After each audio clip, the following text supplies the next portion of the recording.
Welcome to our guide for creating a quarter-bound cover and casing in a prefabricated Khadi book block. This traditional style pairs a sturdy, contrasting spine with decorative panels, giving your finished book both durability and a refined visual appeal. We'll be starting with a Khadi book block measuring 5 1/8 inches wide by 6 3/16 inches tall, with a 1/2 inch spine. It's already sewn and glued, so it's stable and almost ready to be cased in. For the book boards, we've cut 2 pieces of binders board to 6 3/16 inches wide by 5 1/4 inches tall. We'll also need a piece of Bristol board, 5 1/8 inches tall by a 1/2 inch wide, to cover and support the spine.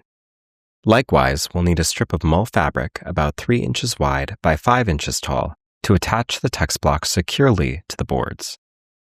For the cover materials, we'll be using book cloth for the spine and corners and decorative paper for the main panels.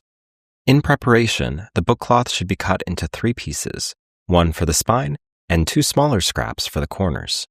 The spine cloth should measure roughly 3 1/8 inches wide by 6 3/4 inches tall, roughly half the 2 board widths and 1 1/2 inches taller than the board height.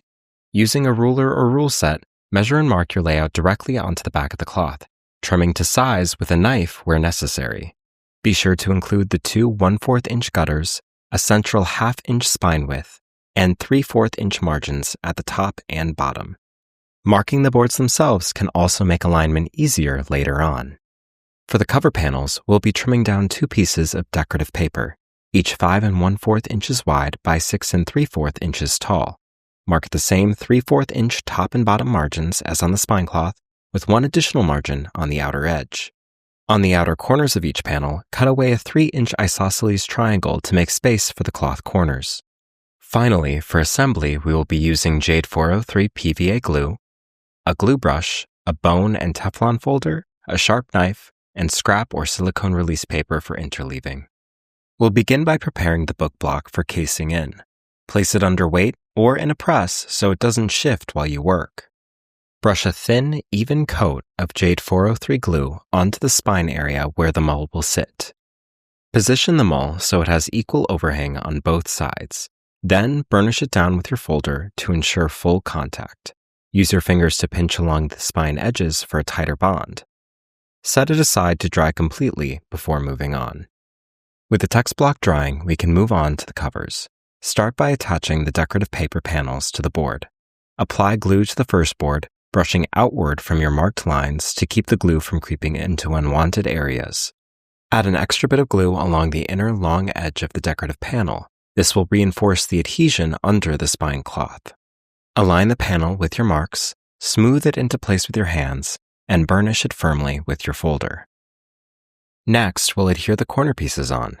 From a 3 by 3 inch square of the book cloth, bisect the piece diagonally into 2 triangles and apply glue along the long edge of each triangle. Position the triangles so they slightly overlap the decorative panel, covering the board corners neatly. Burnish in place and repeat for the second board, mirroring the layout. Now the boards are ready to be joined. Brush glue onto the inside edge of your first board and the corresponding edge of the spine cloth. Align using your layout marks, press into place, and burnish thoroughly. Apply glue to the back of the prepared strip of Bristol board and adhere it into the 1/2 inch spine gap you've marked, pressing it flat. Use your bone or Teflon folder to burnish thoroughly. Then, attach the second board in the same way, creating a connected 3-panel cover with the Bristol board in the center. Before we're ready to paste on the flaps, fold each corner up and mark where the top of the board hits the book cloth on each corner. Now, draw a 45-degree angle and trim with your knife. Leave a small margin of material so the board corners stay covered once folded over. Now it's time to pre-fold all of the cover margins with your folder. First, the decorative paper edges, then the cloth, paying close attention to the 90-degree edges and the pocket around the spine. Use the tip of your folder to tuck in the material for a crisp finish.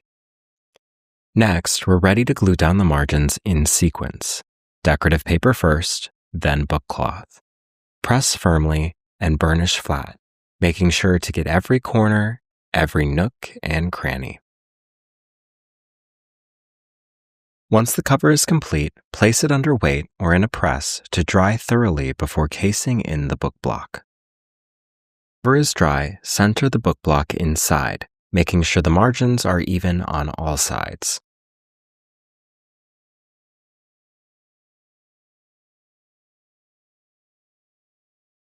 Slide a sheet of scrap or release paper between the mull and the first page.